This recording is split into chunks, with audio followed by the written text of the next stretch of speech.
yesterday, November 16th, Faith Jackson, Ramon Turner, and we went out to the Durham yard called 9A Terminal. Basically just out there to see if people need to get replacement ballots, but also we heard of a voters party that was possibly happening. So we wanted to ensure that, Teamster members cast their ballots without being intimidated or anyone trying to collect them. We went out to the 9A terminal yesterday because we heard there was going to be a voter party, a watch party as they claimed. But when we got there before everyone else did. So we set up our table, we did everything that we normally do when we going out campaigning, just to make sure that everything was going the correct way. So we heard about a party. Just like Ramon Faith, we like parties. So we went out there and joined the party. Got there early, like you said, around 8:30.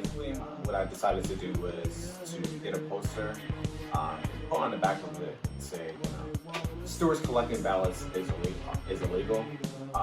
Put 2 up, so drivers coming from out of the building will be able to see it, but also people coming back from driving the buses, they'll also be able to see a sign as well. We went out there to stop no one. Everybody's supposed to be grown, because they always tell people who to talk to, who not to talk to. That's their Proven Slate. They always want to tell, don't talk to this person. Last time I checked, we always grown. We can talk to anybody we want to. Yeah. So one of the guys, Mark Elliott, came up to us with a Proven Slate shirt on. Actually had their whole gear on. And he decided, it looked like he was taking a picture of the poster that I made. So I decided to, film him instead, and I kind of walked up closer to him. I'm like, hey, what's up? How you doing? He basically said that, what he was doing was okay or illegal. He said he was pretty sure about that, and I was like, are you sure about that, buddy? And basically I can tell that he was not familiar with what I was talking about.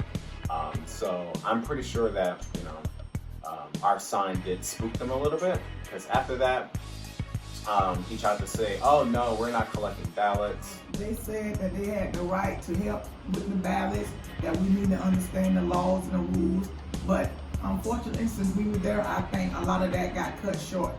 You must be afraid of something. You got to take grown people and make them bring their ballot to the job and check it off like they're in kindergarten. That what they do? That's what they're doing. We ain't seen it yet. We got the flyers that heard it. Well, wait a minute. How you doing? Whoever told you that was wrong. You sure about that? Yes, I'm pretty sure. Alrighty. That's a ballot. You can't have nobody check out. Because we're sure about it too. Okay. Alrighty. You'll see once we set up right here. Alrighty. All that gonna be thrown out because y'all gotta check y'all bylaws. You also see when you search out the law on Google about collecting ballots, buddy. So nobody actually came up to them. After they saw the signs, as well as speaking to these Durham bus drivers, I let them know, you do not have to bring your ballot to work. It's actually better if you stay home and vote there. And then, I asked them to choose a slate, that they think is going to actually, fight for them and stuff like that. We had a handful of people that wanted to listen, that said that they just want to try something new, that they knew what they had already, so they are ready and willing to make a change. They were not scared to speak. Even when the other party tried to tell them to get away from the table, don't talk to us, they had the ear to hear. They had the ear to hear what's going to be different from us than them. They had the same complaint about how low the attendance being paid, and the same old thing that we hear from most of the bus y'all. But overall, they stayed there. Some of them had their balance. They just wanted to hear another bus driver speak. And once I spoke, they told me they made up their mind. Their big concern was they wanted to talk to a driver. They wanted to talk to somebody that was on the slate. They wanted to know what can we do for them versus all the rumors that they heard about, nobody on our slate really concerned about the bus drivers and y'all guys from UPS. But like I told them, everybody that working at Union Hall is from UPS except Jim and Rebecca. and that y'all is concerned about the driver. And I'll be the first driver that be on the bus driver's seat. You know, their plans was basically a failure. There's actually only maybe one bus driver that came up to them, and after you know, seeing our signs, I think what they were just trying to do instead were like you know, promote their slate. But like, if I wasn't there, or if, you know, Faith Jackson or Ramon Turner, if none of us were there, they probably would definitely collect those ballots. Durham, like I said, is very friendly yard to go to because their management is not pretty much in bed like STA management might be.